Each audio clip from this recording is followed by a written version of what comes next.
ஐந்தாவது கேள்விக்கு வருவோம். தவாஃபுல் இஃபாதாவை ஒருவர் பிற்படுத்த முடியுமா? அருமையானவர்களே, தவாஃபுல் இஃபாதாவை பொறுத்தவரையில் அது ஹஜ்ஜுடைய அர்கான்களில் நின்றும் உள்ள ஒன்றாகும். தவாஃபுல் இஃபாதாவை நிறைவேற்றுவதற்குரிய நாள் யௌமுன் நஹர், 10வது நாள், துல்ஹஜ் மாதத்தினுடைய 10வது நாள். ஒருவர் ஜம்ரா அகபாவிலே கற்களை எறிந்துவிட்டு தனது குர்பானியை கொடுத்துவிட்டு தனது முடிகளை மலித்ததன் பிறகு முதல் இஹ்ராமிலிருந்து விடுபடுகின்றார். அதற்கு பிறகு அவர் தவாஃபுல் இஃபாதாவை நிறைவேற்றுவதற்காக, ஹஜ்ஜுக்குரிய தவாஃபை நிறைவேற்றுவதற்காக கஅபாவுக்கு செல்ல வேண்டும். இப்படித்தான் நபிகளார் ஸல்லல்லாஹு அலைஹி வஸல்லம் அவர்கள் செய்தார்கள்.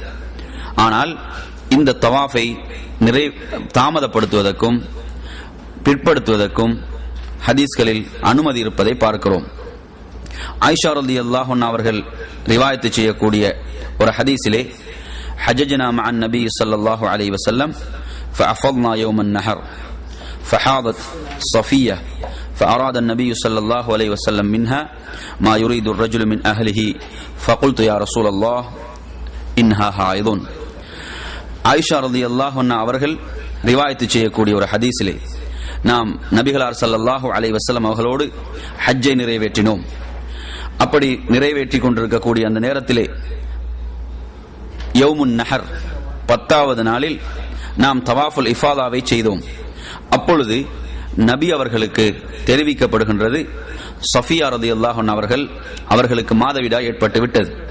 அப்பொழுது நபி அவர்கள் என்ன சொல்கிறார்கள் என்று சொன்னால், இந்த செய்தி நபி அவர்களுக்கு தெரிவிக்கப்படுகின்றது, ஒருவர் ஊடாக நபி அவர்களுக்கு தெரிவிக்கப்படுகின்றது, சஃபியா ரலியல்லாஹு அன்ஹா அவர்களுக்கு மாதவிடாய் ஏற்பட்டதாக. அப்பொழுது ரசூலுல்லாஹி ஸல்லல்லாஹு அலைஹி வஸல்லம் அவர்கள் என்ன கேட்கிறார்கள்? ஹாபிஸத்துனா ஹிய, அவர் எம்மை தடுத்து விட்டாரா? இந்த பயணத்தை தொடர முடியாமல் அவர்கள் தடுத்து விட்டார்களா? அந்த உரிய நேரத்தில் பயணத்திலிருந்து வெளியேற முடியாமல் தடுத்து விட்டார்களா என்று கேட்டபொழுது ரசூலுல்லாஹி அவர்களுக்கு தெரிவிக்கப்படுகின்றது, அவர்கள் ஹஜ்ஜுக்குரிய தவாஃபை நிறைவேற்றி விட்டார்கள், அவர்கள் தவாஃபுல் இஃபாதாவை செய்து விட்டார்கள் என்று அவர்களுக்கு தெரிவிக்கப்படுகின்றது.